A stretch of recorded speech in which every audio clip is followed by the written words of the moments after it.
Hello, everybody. Welcome on into this edition of the Warchant Report, powered by Cummins.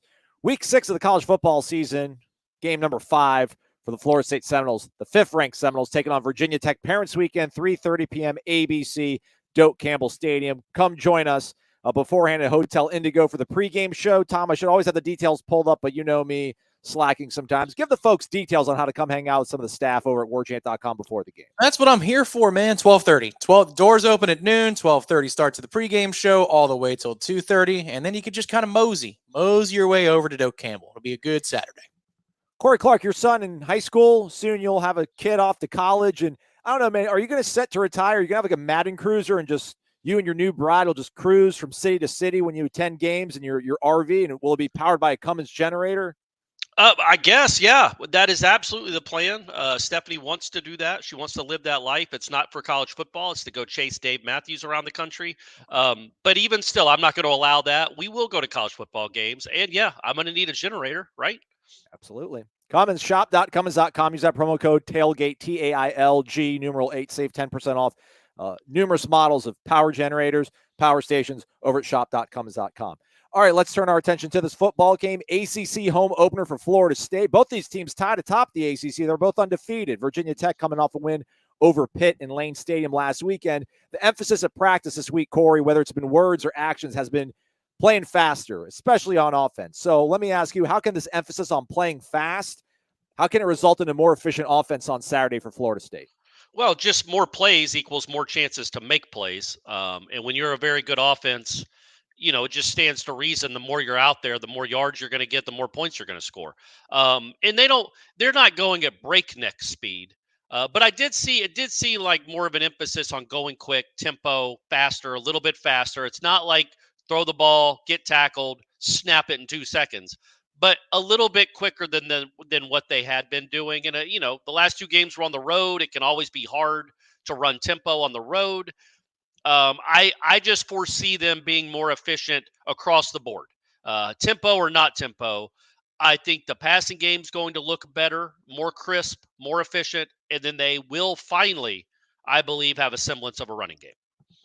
Tom, what's your takeaway from hearing Coach Norvell and in practice trying to be more of a fast sort of situational sort of scheme out for the offense?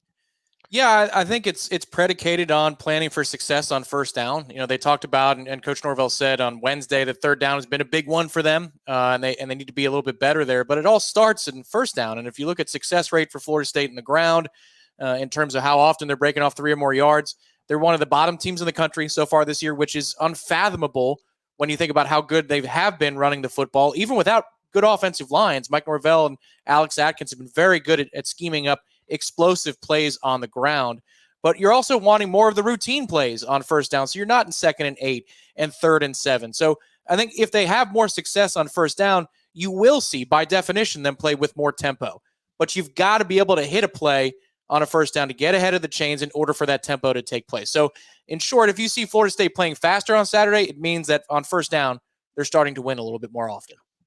Corey, the song so far for Florida State this season has been these really high points in games where they go on huge runs and show just how dominant they can be, and then maybe sometimes kind of falling asleep at the wheel. The defense did not come out particularly well against Clemson in the first half, but the second half they absolutely, smothered that Tiger offense, created the huge points on the board with that Kalen DeLoach scoop and score. Braden Fisk, shout out. We know that you could have taken it to the house. You're our guy. We have faith in you. That stuff that we saw in the second half, that level of aggression, you talked about it. That was some of the stuff you want to see coming out of the bye week. Do you think they put enough on film to show themselves like, hey, this is what we can be. This is what we should do moving forward? Yeah, I think that's why everybody really should have hope. It's crazy to say you're undefeated at top 5 in the country, but of this defense, again, I don't know that any of us think it's going to be elite, but it can be very good. And the beauty is it's shown it can be good. It's not like it's struggled for 3 or 4 games. It's struggled in every game, but for just portions of it. And then there are other portions when it's dominant. Now, you'd like a little more consistency from the start. That's my biggest issue with the defense so far is they've made it way too easy, too early for these offenses. And I just would like to see, I'd like to see Virginia Tech have to play out of a 2-score hole. See what that looks like instead of always chasing, because the last 2 games, LSU too, you were down in the first half. You keep giving up scores and long drives in the first half. The offense can't get on the field. A quick 3-and-out would be nice. And I do think that's an added emphasis over these last 2 weeks is once you step back and self-scout, why aren't we getting these 3-and-outs? What's the problem on third down? We'll see if they think it's bringing more pressure, maybe bringing more pressure on first down. So you force a 3rd and long. We'll see. But I do think that the way they played in the second half is more indicative of what they can be. And if they are that defense, well, they can win a national championship. If their defense can play like it did Saturday or 2 Saturdays ago in Death Valley, it can go win a national championship. Tom, playing with aggression, playing with that kind of attacking style and that mentality, it seems like they don't want to do it until it's necessary. I mean, so it works out that they do it in the second half. Is it something they can start off the game with, playing with that kind of philosophy, that kind of edge? Yeah, I don't see why not. It's not just about the Clemson game. Boston College, you finished the game a lot more aggressively on defense with the calls that they made and how they started it. So there's a bit of a parallel track there between those two games. They got to the aggression a little bit quicker against Clemson, I think. So it'll be interesting to see. I mean, on both sides of the ball, you will learn early on against Virginia Tech what the coaches thought of themselves through the first 4 games based upon how they call it. Are there any differences? That will tell you without them going to the podium and admitting, oh, we were really rotten at this, and so we needed to go to this different place. What they do early on against Virginia Tech tells you about, those film sessions that they had when they were self-scouting in the bye week. I think they're going to be more aggressive in short. Force the issue. So what's the worst that can happen? You give up an explosive play? Well, if that drive ends quicker, that means your offense gets the ball earlier and your offense gets the ball more. You guys know it. 1 possession in a quarter against BC sets the tone for bad things. And the more chances your offense has, the better off Florida State's going to be because that's the strength of the team. Even though it hasn't been consistent, that's the strength of the team.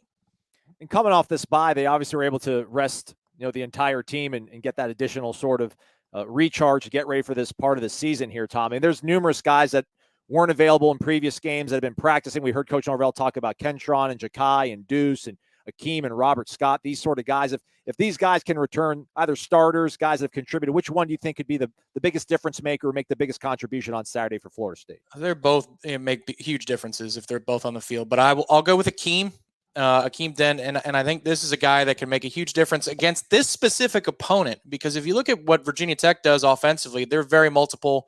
They're going to try to trick your eyes at that second level for the linebackers or for the safeties. And when things went wrong for Pitt, and now Pitt's not a great team by any means, but when things went wrong for Pitt in their most recent game, it's because they didn't get downhill and make a choice and play decisively and aggressively. And I think that's been a bit of an issue for Florida State in the safety room. So if Akeem Den is back on the field, I think you see that aggression and that alignment and the communication pre-snap in a better position. So I think he makes a bigger difference. But don't get me wrong, that's not saying that getting somebody else back might not be critical too. It's just, I think for this specific game, Akeem's probably the guy at circle. Corey, who do you, I don't want to say hope to see return and make an impact, but which one of those guys that we talked about do you think probably has the best chance of just showing how important they are to the future success of Florida State? Well, I think Tom's answer is the right one, but both Robert Scott and honestly Ja'Kai Douglas is a guy that for whatever reason, the slot position just has not done anything for Florida State so far through 4 games. You just watching practices and watching how Ja'Kai, he's such a matchup nightmare. He's not a guy that you can split out wide and throw him the ball 15 times a game. But you can throw it to him 3 or 4 times a game, or you can give it to him on a end around or something. He loves he's a guy that they love. They love the playmaking ability. He has already shown. He's shown it many times in his Florida State career. And, watching him in practice this week, it was just another reminder like, oh, yeah, he's a different kind of like, I think Destin Hill, by the time he's done, will be a better overall receiver than Ja'Kai Douglas. But right now, Ja'Kai Douglas is probably more important to this offense than freshman Destin Hill is, or quite frankly, Winston Wright is. He's just more explosive. He's just more explosive than Winston Wright, and he knows the offense better than Destin Hill. So I think getting him back, we'll see, but I think you'll see how important he is moving forward. Because, again, you think about the last 3 years, I guess. Not a lot of great moments at times, but Ja'Kai Douglas made some plays in each of the last 2 or 3 years that were just plays that most slot guys don't make. He can be a nightmare on the perimeter. All right, let's look ahead now to the actual game and the matchup that lies ahead for Florida State when they take on Virginia Tech. The Moribund Hokies perhaps turning a corner with the new quarterback behind center. We'll see if that can be enough of a difference to make this an interesting game for Florida State in their ACC home opener. More of the Warchant Report powered by Cummins coming up right after this. Hit the road and follow the Noles during their sensational start in your RV or motorhome powered by Cummins, a global power leader. The Onan QG 5500 generator is a perfect fit for your fifth wheel or Class A motorhome. It's powerful enough to run not one but two air conditioners with power to spare, and with its exceptionally low level of vibration, the QG 5500 has earned the title of quietest in its class. Its self-diagnostic capabilities, in addition to digital voltage regulation, assure stable, reliable power. Short power connections, never a given when you're making pit stops on your travels, and especially when tailgating on the road. And hey, your RV is your home on wheels. Get every ounce out of it with reliable, quiet power from the Onan QG 5500 by Cummins. You can save 10% on the QG 5500 when you use the promo code TAILGATE, TAILG, then the numeral 8. Visit shop.cummins.com or rv.cummins.com to find a dealer near you. Welcome back on into the Warchant Report powered by Cummins, shop.cummins.com. That's the website, promo code TAILGATE, TAILG, numeral 8. Save 10% off various items, generators, portable power stations like the Onan PS1000. This thing still is recording at like 89% capacity, even though I keep plugging stuff into it every single day for the last 2 weeks. You can get yours. You can take it anywhere you need to go. Take it to the tailgate. Take it to the game. Have fun. Use Cummins. Well, not like the actual football game. That'd be crazy to carry in there. But like if you're a Little League dad, like Corey, although you're not a Little League dad anymore, right? Your son actually plays high school. Yeah, but can't you take one of those into the game? What are they going to say? You're right. Just plug in your cell phone. Plug in whatever you need. Plug in your TV and watch it from your seat. Might have some better views than in the stands, but it'll be great. It's Parents Weekend. Florida State taking on Virginia Tech, 3:30 p.m. I want to get some more insight into this Hokie program. Season 2 of Brent Pry taking things over in Blacksburg. So our own Matt Lasser caught up with Andy Bitter of Tech Sideline to get the latest on the Hokies. All right, Andy, let's jump right into it with this offense. Drones is now your starting quarterback. This will be his 4th game under center for the Hokies. He seemed to do well against Pitt. What does he have to do in this game in Tallahassee, and what do other pieces have to do to keep it close and maybe even get a win for the Hokies? Also, what was the difference against Pitt? Why did everything click? Yeah, I think the key is running the ball for Virginia Tech. They didn't do it very well before Drones got inserted into the lineup, and he's a mobile guy, and he's a load to bring down. He's a pretty well-built guy, 230 pounds, get off and shed a first tackler, so it might take more than one guy to take him down. I just think that, if they can go out there and do what they did against Pitt and move the ball a little bit on the ground, be persistent with it. They weren't exactly overwhelming on the ground in that game, but they kept doing it. They kept churning clock and keeping the other team's offense off the field. I think if they can do that, they can find some success. And Drones is a factor in that. He makes plays in the ground game. But, this is a much stiffer test going up against Florida State than against Pitt. So we'll see if they can do that. But I think they have to commit to the run. I think they have to run the ball, and Drones is a big part of that. The offense just, kind of hit its stride. They, like I said, they committed to the run. They were running the ball against Marshall the previous week and just didn't keep doing it. So they kept running the ball against Pitt. They were getting to the outside. They're not a team that just lines up and can beat you with its offensive line. The offensive line is a weak spot of this team, I think. So they've got to do a lot of screens and misdirections and get the ball out in the perimeter. Otherwise, they don't really have much of a chance. And then, defensively, it helps to play a Pitt team that is just a mess offensively. I mean, Virginia Tech played well, but Pitt was pretty bad on offense too. But Pitt's D-line played angry. They got in the backfield. They were blowing plays up. They were all over the quarterback. I think it was a level of play from the D-line that you haven't really seen this year very much. And again, a much stiffer challenge against Florida State, but that was a positive sign for the Hokies. So far this year on defense, the Hokies have not been strong defending the run. In their first 3 out of 5 games, they gave up over 200 yards. What do you think they have to do against Florida State to do what they did against Pitt last week when they only gave up 38? I don't have high hopes because I've seen the results this season. Marshall ran for 200 plus.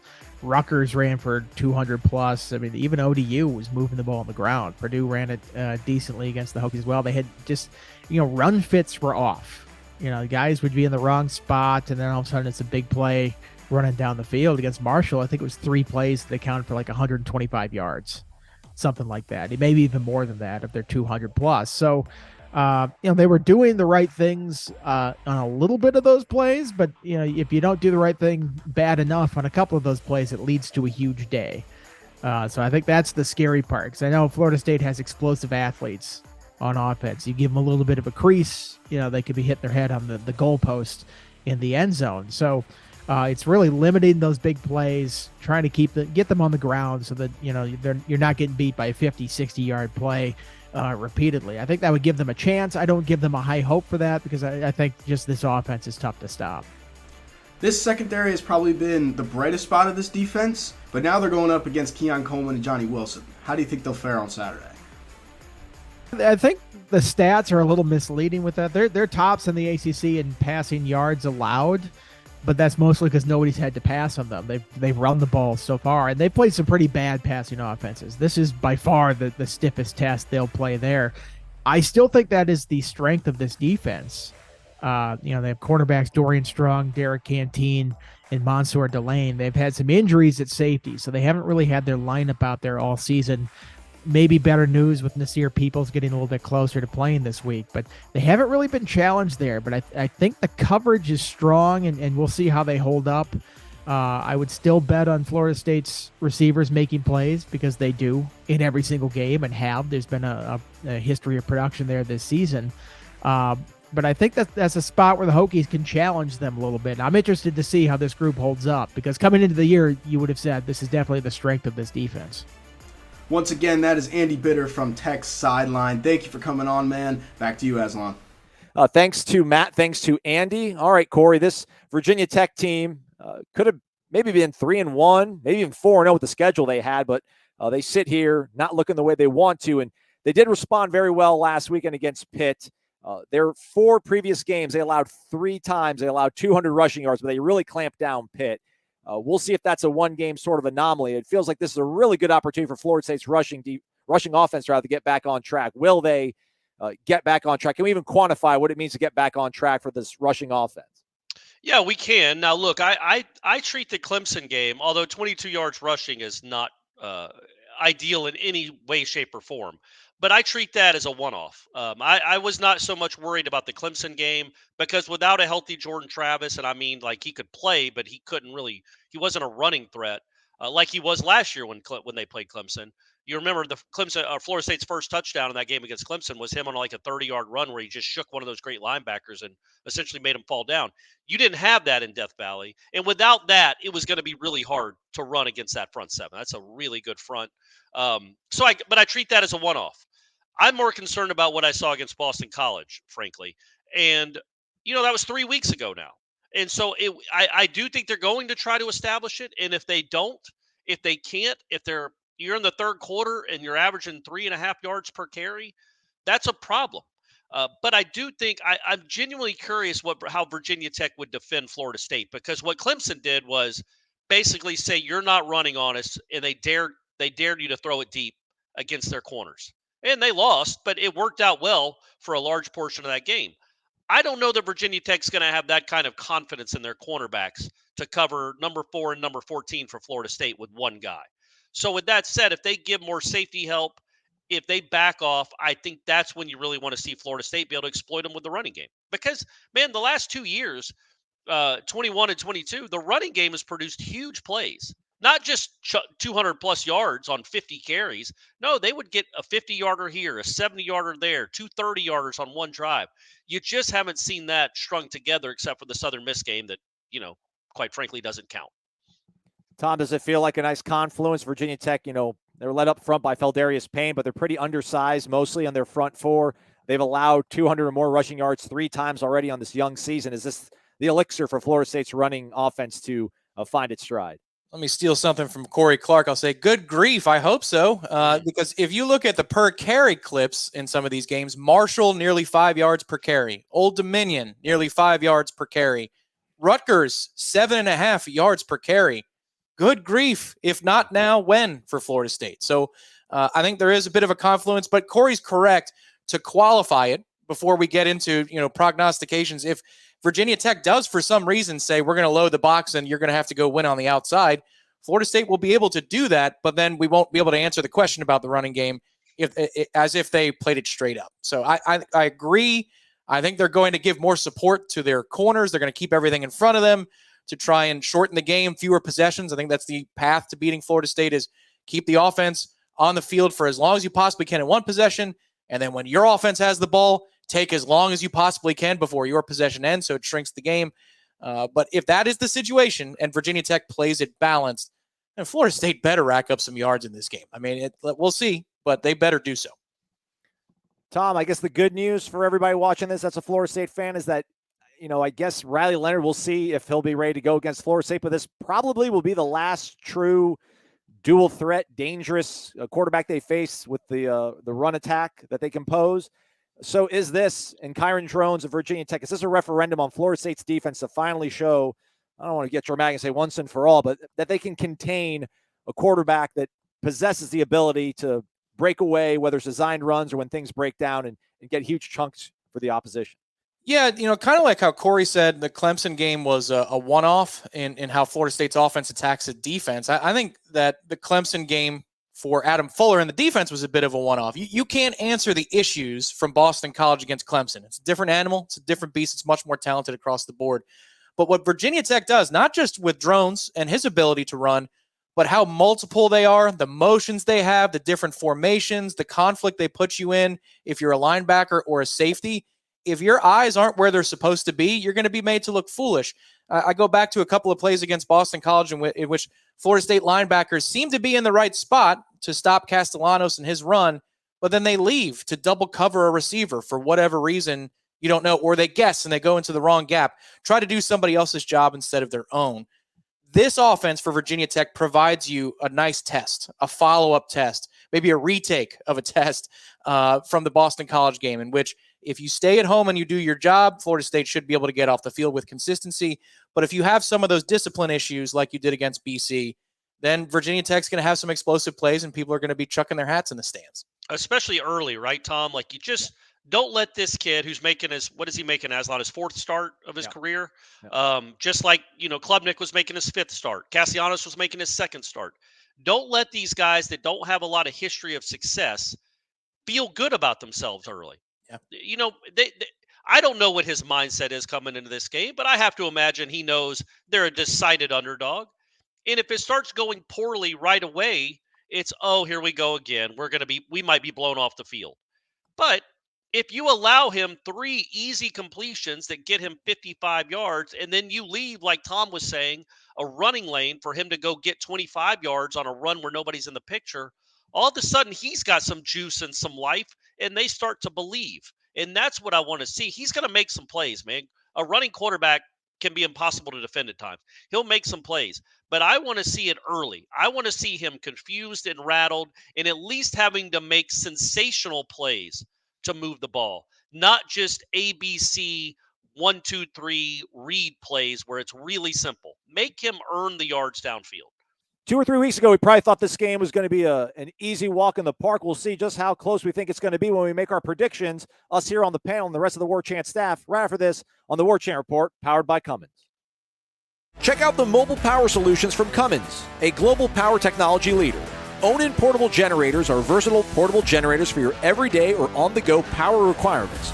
Choose a model to power your lifestyle, from working on a DIY construction project, tailgating from your pickup truck, or powering your critical home appliances during Florida hurricane season and power outages. Cummins offers own-in portable generators from 2,500 to 9,500 watts.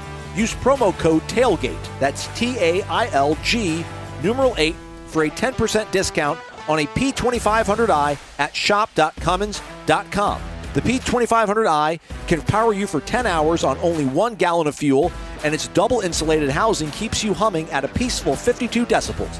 Get it again for 10% off using the promo code TAILGATE at shop.cummins.com. Welcome back on into the Warchant Report, powered by Cummins. Again, the promo code is Tailgate, TAILG, numeral 8, shop.cummins.com, the website. Florida State alum, high up on that corporate ladder at the conglomerate that is Cummins, hooking you folks up with that discount. So Noles helping Noles. If you got an RV, if you're attending games, shoot, you got a house, you want a backup generator, check out Cummins, shop.cummins.com, promo code again, tailgate, TAILG 8. All right, we're going to make our picks, but first, let's see what Gene Williams, Irish O'Fell, Jeff Cameron, the rest of the Warchant crew have to say about this upcoming game against Virginia Tech. Finally, another home game for Florida State. It seems like it's been forever. They host the Hokies this Saturday, and I'm expecting a big bounce back for Florida State. Not in terms of winning, they will keep winning, but in terms of we'll see a more finished product on the field, especially in the run game where Florida State was limited to a Mike Norvell era low 22 yards against Clemson. I think the team will be healthier, especially on offense. Jordan Travis, the running element's going to be back there. So look for a big game from Trey Benson and that entire running back core. I think well over 200 yards rushing in this game.